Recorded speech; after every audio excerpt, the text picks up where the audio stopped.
살고자 하면 우리 모두 살 수 있습니다. 의지만 있다면 가능합니다.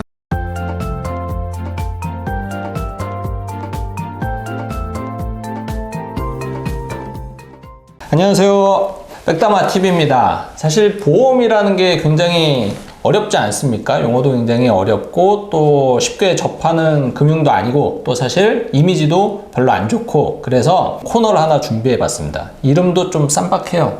인팩트. 인슈어 팩트. 네. 그렇죠. 보험의 어떤 그냥 사실만 우리가 이야기를 해드리겠다라는 컨셉으로 준비를 해봤고, 오늘 제가 진짜 보험 전문가 한 분 모셨습니다. 자기소개해 주시죠. 안녕하세요. 저는 열심히 증권 분석해서 소비자들께 잘 안내 드리는 일을 하고 있습니다. 오늘 아무튼 먼 거리 와주셔서 네, 너무 감사합니다. 자, 오늘 그래서 첫 번째 주제는 제가 이게 사실 좀 궁금했어요. 수술비 보험. 요즘에 핫한 보험 아닙니까? 그렇죠. 보험사에서도 수술비를 컨셉으로 많이 상품을 출시를 하고 있기도 하고요. 실질적으로 옛날 보험에 조금 더 다양한 수술비 특약이 정말 회사마다 다르게 포진되어 있습니다. 그래서 증권 보기 상당히 어렵기도 하고요. 맞아요. 그럼 정확히 수술비 보험 개념은 뭐예요, 그러면? 이 보험용으로는 절단 절제라고 기재를 하고 있는데요. 특정 부위를 잘라내거나 잘라 없어내는 걸 수술로 정의를 하고 있습니다. 그럼 그런 수술을 했을 때 보험금을 준다? 그렇죠.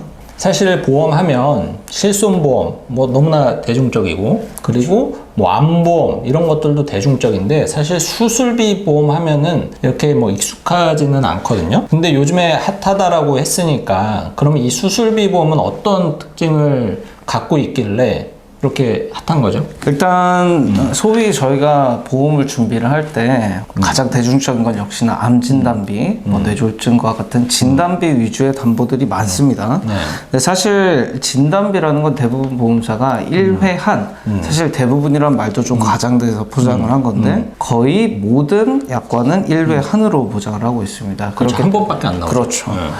저희가 당초 예상된 의료 비용을 초과하게 되거나 이로 인해서 소득을 영위하기 어려운 상황에 이르렀을 때는 역시나 반복 보장 항목이 필요하게 되죠. 그런 측면에서 수술비가 범용성 측면에서도, 그리고 계속 할 때마다 준다라는 특징에서 진단비의 한계점을 조금 보완해주는 역할을 하고 있죠. 그럼 가장 큰 차이점은 진단비는 평생 한 번이지만 수술비는 수술을 할 때마다 준다? 네, 그렇습니다.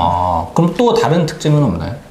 방금도 살짝 언급은 해드렸는데, 역시 범용성과 다양성입니다. 소위 진단비가요, 우리가 암, 뇌혈관, 심혈관 등의 이제 현계 질환 진단비가 가장 대중적이에요. 그렇죠. 그리고 발병 빈도도 높기 때문에 가격적으로도 가장 높죠. 그러나 이 질병 이외에 다른 질병이 없는가? 우리 몸에 장기가 참 많습니다. 많죠. 네, 위도 있고요, 간도 있고요, 폐도 있고요. 그렇죠. 폐에 꼭 폐암만 걸립니까?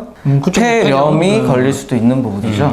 그래서 수술비는 대부분 보험사가 특정 질병 수술비 그리고 종수술비를 운영을 하면서 다양한 질병에 대해서 보장을 받을 수 있게끔 그런 범용성을 갖춘 특징이 있습니다.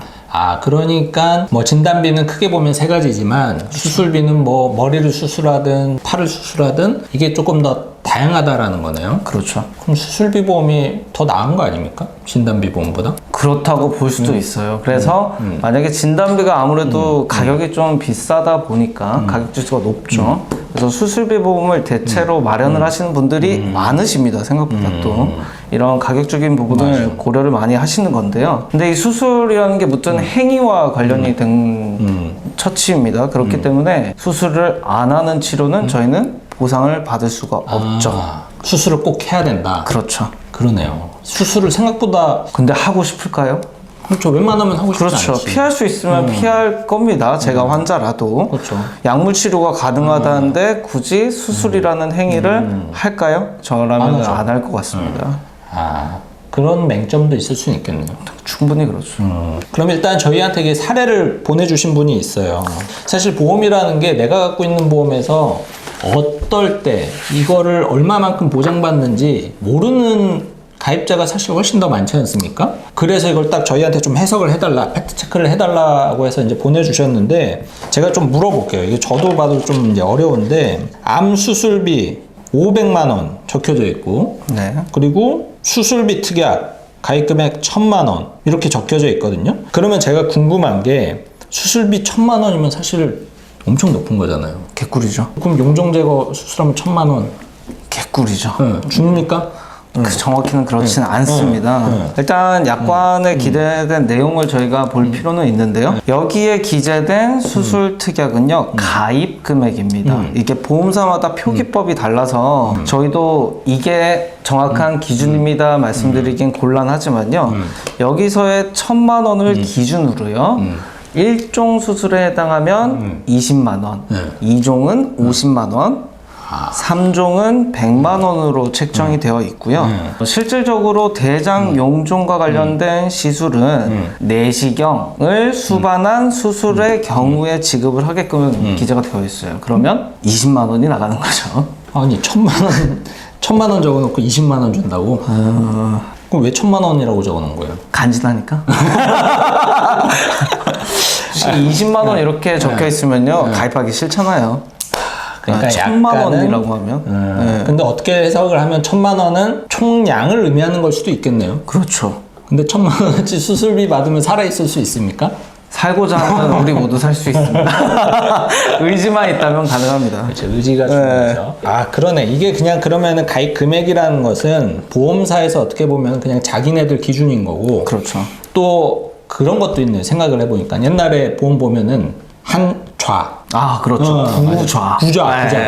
맞아. 무슨 계좌도 아니고. 네, 그렇죠. 아, 그런 개념으로 이해를 해야 되니까 이게 꼭 여기 명시된 금액이 꼭 받을 수 있는 돈은 아니다. 네, 그래서 이거는 최소한 약관을 보지는 않으시더라도 증권 뒷면에 이 가입 금액 1,000만 원 기준으로 얼마를 지급하는지 통상적으로 기재가 되어 있습니다. 그러면은 이분 같은 경우에는 암 수술도 500만 원 적혀져 있는데 역시나 암도 500을 주는 건 아니겠네요. 네, 사실 주기는 줍니다. 그러나 여기 약관의 내용을 보면요, 암 수술비가요, 원 그리고 투로 나눠져 있습니다. 원, 투는 뭐지? 원은 20%를 지급하게끔 명시가 되어 있습니다. 그럼 자, 100만 원? 그렇죠.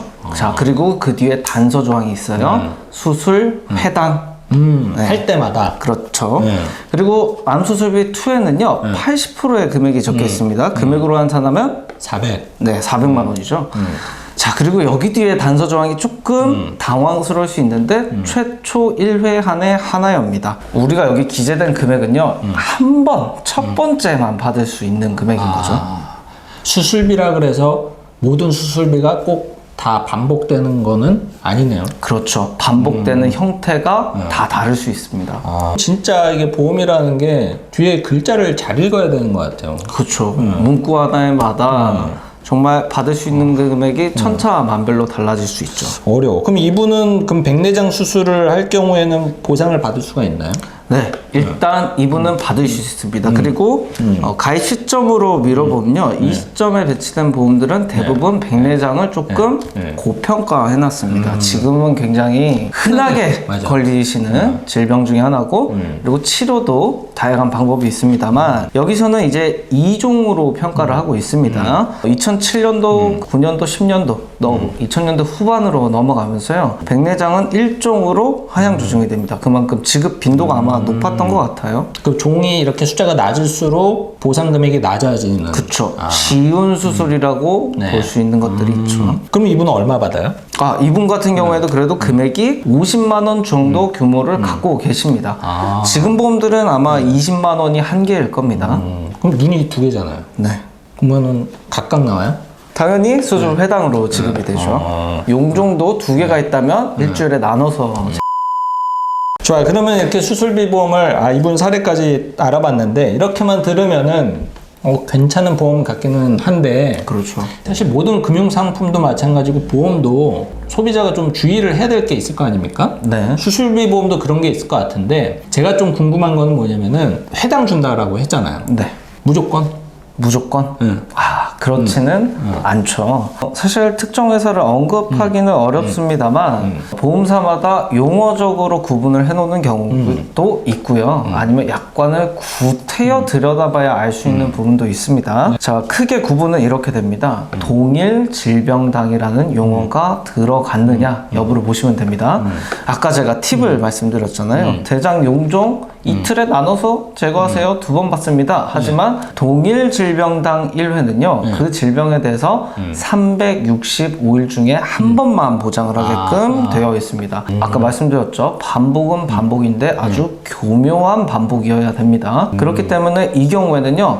나 돈 2번 타야지. 그러면 오늘 갔다가 다음 주에 한 번 더 가야지. 한 번만 줍니다. 괜히 금식만 2번 하게 되는 거죠. 동일 질병. 이게 어떻게 그렇죠. 보면은 굉장히 잘 체크를 해야 되는 부분이에요. 근데 그런 수술이 사실 좀 많잖아요. 요로결석 네. 이런 거 충격파 치료하는 걸로 알고 있는데 네. 이게 한 번에 끝나지 않잖아요. 그렇죠. 결석의 크기가 조금 큰 경우에는요. 다회차에 걸쳐서 받는 경우들이 있습니다. 그렇죠. 이거는 환자가 의도한 경우는 아니죠. 그렇죠. 네. 치료 행위가 그렇게 일어날 수밖에 없던 경우이긴 한데 이 경우에도 동일 질병당이라는 용어가 들어가면요. 이 신장 결석 제거하는 최외 충격파 쇠속술이라고 통상 맞아요. 명칭을 하죠. 경우에는요. 여러 번 제거 딱 한 번만 인정을 하는 겁니다. 그럼 평생 한 번인가요? 아니면은 이번에 수술하고 얼마큼 있으면 다시 리셋? 그 리셋의 간격은 네. 1년. 1년. 네, 정확히는 365일이기 때문에 그래서 윤달이 낀 해는 좀 주의하셔야 됩니다. 365일. 잘 체크해야겠네. 그렇죠. 366일 이렇게 되면 애매해질 수 맞네. 있기 때문에요.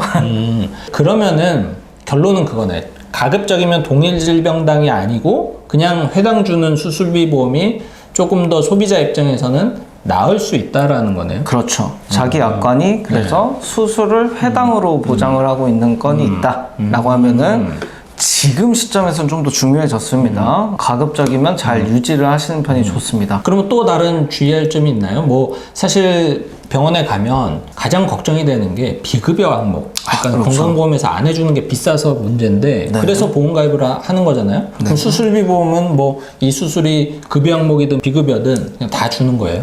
그랬었죠 라고 하는 게 가장 정확할 것 같습니다. 아직까지는 병행이 되고 있는 흐름이기는 해요. 그러나 내 수술비 보험의 종수술비인데 1에서 8 혹은 1에서 7이라고 숫자가 좀 크네. 저 사람은 5종인데 왜 나는 7, 8이지? 더 많이 주나? 네. 더 많이 사실 주는 것 그때부터 같은데? 눈물을 흘리시면 아, 됩니다. 네. 안 좋은 거예요. 그쵸. 1에서 7종, 1에서 8종으로 최근 구분하고 있는 종수술비는요, 비급여 수술이 현재 제외가 된 부분이 상당히 많습니다. 이게 함정이 있었네요.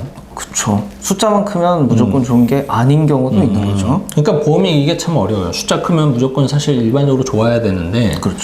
그렇지 않을 수도 있다. 항상 약관이랑 증권을 잘 살펴야 된다. 잘 알겠습니다. 이게 수술비 보험이 진단비 보험, 종신보험 이것보다 비싼가요? 아니면 싼가요? 이것도 정확한 말은 쌌었습니다. 저렴했었습니다. 이유는 사실 보험을 가입하는 추세가요 예전과 같지 않은 것도 사실입니다. 소비자분들도 많이 스마트해지셨고요. 약관 보실 줄도 알고 나 이번에 여기에 해당을 하는데 나 얼마 정도 받겠다라고 미리 가늠을 하실 수 있는 분들도 상당히 많아졌어요. 자, 그럼으로써 사실 보험료가 조금 비싸졌습니다. 손해율이 높게 나왔다라는 반증이기도 하죠. 그러나 여전히 진단비보다는 저렴하기 때문에 만약에 진단비를 좀 가입하기 부담스럽다 하시는 분들은 수술비를 아직까지도 유용한 대체안으로 많이 고려하시죠. 자, 그리고 마지막으로 또 궁금한 게 요즘 100세 시대잖아요. 그래서 보험도 다 100세로 하는 게 추세인데 그럼 수술비 보험도 100세로 하는 게 유리합니까? 아까 저희가 얘기했었죠. 가격이 예전만치 저렴하진 않다라고. 그만큼 범용성이 넓어진 특징도 있겠지만요. 수술 같은 경우에는 사실 고령자에게 수술을 이행한다? 위험률이 상당히 높습니다. 환자 스스로도 버텨낼 체력이 충분하지 않다고 의료계 종사자분들도 많이 얘기를 하시고요. 더불어 당연히 의료사고 발생 확률도 높아질 수밖에 없죠. 고령에서 수술을 한다라고 하면. 자, 그렇기 때문에 수술비는 조금 만기를 그래도 좀 생각하고 배치한다라고 보신다면 저는 적정 시점은 80세에서 90세로 설정하는 게 좋다라고 생각을 합니다.